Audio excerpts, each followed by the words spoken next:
Majelis Umum PBB menyetujui rancangan resolusi Rusia untuk memerangi nasisme dan rasisme. Ketika nasisme dan rasisme meningkat dalam berbagai bentuk, Rusia telah mengajukan resolusi untuk memerangi kebangkitan nasisme melalui sejumlah pendekatan termasuk undang-undang. Komite ketiga Majelis Umum PBB UNGA mengesahkan rancangan resolusi Rusia pada hari Jumat yang bertujuan memerangi pemulihan nasisme yang memperoleh 105 suara setuju dan 52 suara menentangnya, sedangkan 15 suara lainnya memilih abstain. UNGA mengadopsi resolusi ini setiap tahun setelah disetujui oleh komite. Itu harus dipilih dalam GA pada bulan Desember.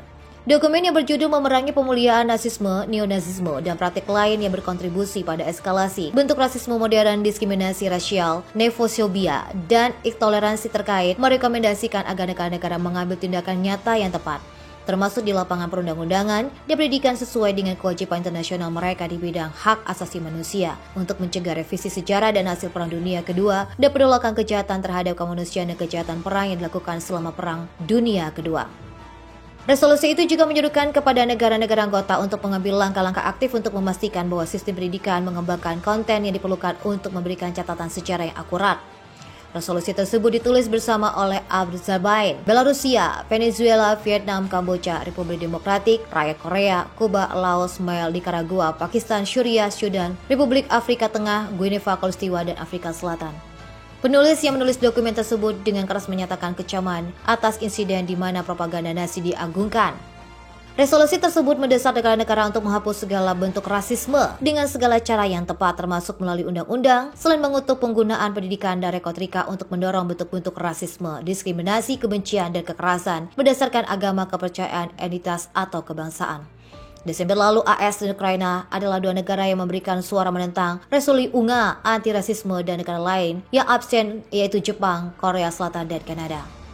Resolusi mencatat 49 golput yang mengguncang bumi. Pada saat itu, UNGA mencatat keprihatinan yang mendalam tentang pemulihan gerakan Nazi, neonazisme, dan mantan anggota organisasi Wechsel SS cabang militer Partai Nazi. Majelis juga menyatakan ketidaksetujuannya terhadap setiap upaya untuk memuliakan mereka yang berperang melawan koalisi anti-Hitler, kolaborasi dengan gerakan Nazi, dan melakukan kejahatan perang dan kejahatan terhadap kemanusiaan. Dengan meningkatnya kehadiran neonazisme di Eropa, beberapa negara masih menolak untuk memerangi pemulihan Nazi menurut Kementerian Pertahanan Rusia. Untuk pertama kalinya dalam sejarah, Italia, Austria, dan Jerman memberikan suara menentang resolusi Rusia untuk melawan pemulihan Nazi. Menurut Grigori Lukanev, perwakilan resmi Kementerian Luar Negeri Rusia untuk hak asasi manusia, demokrasi, dan supremasi hukum, dalam ingatan adalah kasus pertama dalam sejarah, bahkan ketika pada tahun 2011 ada perpecahan di jajaran UE dan sebagian negara anggota UE memilih menentang dan sebagian abstain. Perwakilan Jerman, Italia, dan Australia bersumpah kepada kami bahwa mereka tidak akan pernah untuk alasan prinsip dapat memberikan suara menentang dokumen yang mengutuk pemuliaan nasisme, kata Lukanev kepada wartawan. Pada tahun 2022, 105 negara mendukungnya. Namun dalam beberapa tahun terakhir, Amerika Serikat dan Ukraina telah memberikan suara menentangnya. Tahun ini Inggris Raya, Hungaria, Georgia, Jerman, Italia, Perancis, Jepang, dan negara-negara Baltik menolak untuk mendukungnya. Mereka percaya bahwa Federasi Rusia sedang mengeksploitasi topik memerangi neonazi untuk tujuannya sendiri dengan latar belakang operasi militer di Ukraina. Resolusi itu juga menyuruhkan kepada negara-negara anggota untuk mengambil langkah-langkah aktif, memastikan bahwa sistem pendidikan pengembangan konten yang diperlukan untuk memberikan catatan secara yang akurat, serta mempromosikan toleransi dan prinsip-prinsip hak asasi manusia internasional lainnya.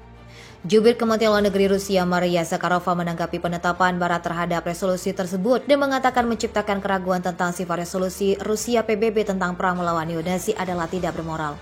Direktur Departemen Informasi dan Pers Kementerian Luar Negeri Federasi Rusia itu menambahkan, sebelum pengambilan suara pada draft resolusi, negara-negara Barat meminta untuk menambahkan klausul koreksi yang mengutuk operasi khusus Rusia di Ukraina yang langsung ditolak oleh Rusia. Rusia telah berulang kali menekankan perlunya menghadapi arus dan pergerakan neonazi di Eropa, terutama di Ukraina, dan menuduh pemerintah Kiev yang berorientasi Barat mendukung kelompok-kelompok milisi neonazi seperti Resimen Azov. Media pemerintah Rusia telah berulang kali menunjukkan penggunaan simbol Nazi dan dokumen-dokumen yang menurut mereka menunjukkan hubungan anggota resimen ini sebagai prinsip dan keyakinan neonazisme. Rasisme Azov adalah salah satu unit-unit negara neo dan Garda Nasional Ukraina yang awalnya sebagai batalion Azov. Resimen ini sejak 2014 telah berjuang sebagai salah satu brigade sukarelawan Ukraina untuk memperkuat tentara negara itu dalam pertempuran melawan separatis yang didukung Rusia. Selama perang di Ukraina, pasukan resimen Azov memainkan peran penting dalam mencegah warga Ukraina meninggalkan negara ini dari pelabuhan Mariupol yang dikepung oleh pasukan Rusia. Presiden Rusia Vladimir Putin sebelumnya menekankan perlunya persatuan masyarakat internasional untuk secara efektif memerangi ekstremisme dan neonazisme yang kini berkembang di beberapa negara seperti Jerman, Inggris Raya, dan Ukraina. Menurut Putin, muncul dan menyebarnya arus dan gerakan neonazi yang ciri intelektual utamanya adalah nasionalisme ekstrim dan ciri utama aktivitasnya adalah rasisme dan kekerasan terhadap imigran merupakan salah satu ancaman keamanan penting. Sekarang dengan penentangan negara-negara barat terhadap resolusi yang diusulkan oleh Rusia untuk menindak neonazisme yang dari sudut pandang Moskow merupakan manifestasi saat ini dari pemerintah Ukraina juga berorientasi barat. Sekali lagi telah menunjukkan bahwa klaim penentangan Eropa dan Amerika Serikat terhadap neonazisme dan arus sayap kanan ekstremis hanya dilontarkan ketika neonazisme mengambil tindakan anti pemerintah. Tetapi mengenai Ukraina yang selalu mendukung kelompok milisi neonazisme, negara-negara barat tidak menunjukkan kepekaan apapun dan bahkan di PBB mereka menentang pengeluaran resolusi anti-fenomena buruk. Jubir Kementerian Luar Negeri Rusia memprotes penentangan negara-negara barat atas resolusi anti-nasisme yang digagas oleh Moskow di PBB. Maria Zakharova pada 5 November 2022 mengutip, Rusia Today mengumumkan menciptakan keraguan terkait substansi resolusi usulan Rusia di PBB terkait perang melawan neonazisme. Protes jubir Kemlu Rusia disampaikan Komisi 3 Majelis Umum PBB mengesahkan draft resolusi Rusia terkait perang melawan dukungan atau nazisme dengan 105 suara tertuju.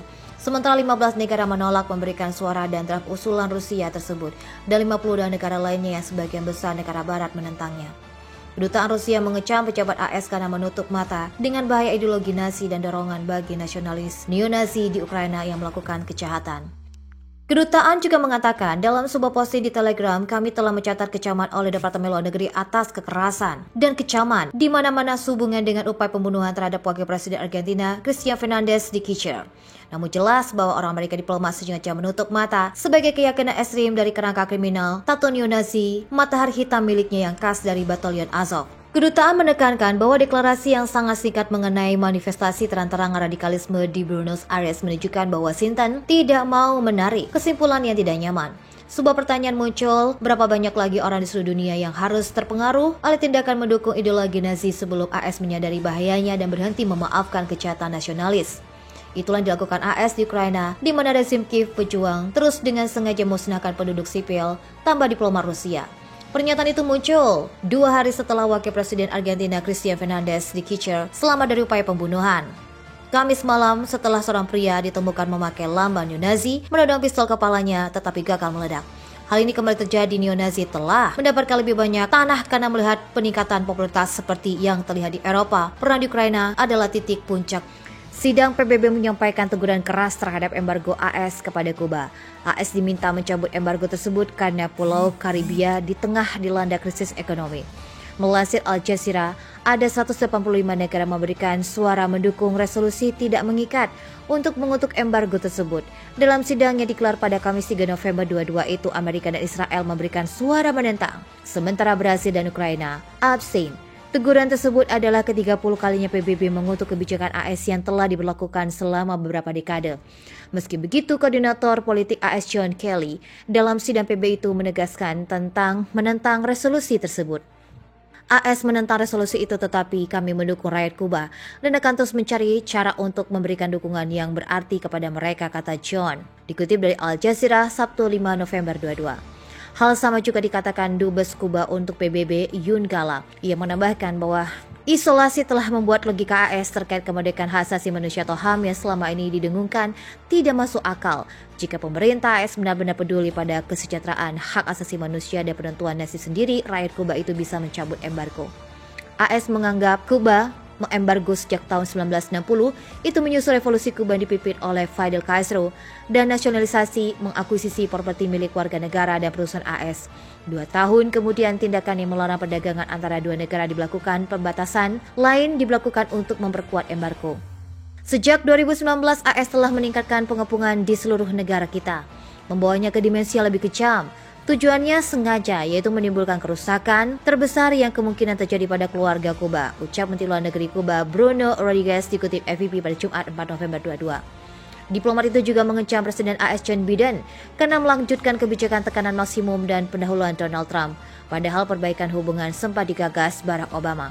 Mantan Presiden Amerika Serikat Barack Obama sebenarnya sudah mengambil langkah-langkah besar untuk meredakan ketegangan kedua negara, termasuk secara resmi memulihkan hubungan AS-Kuba dan melakukan kunjungan bersejarah ke Havana pada 2016.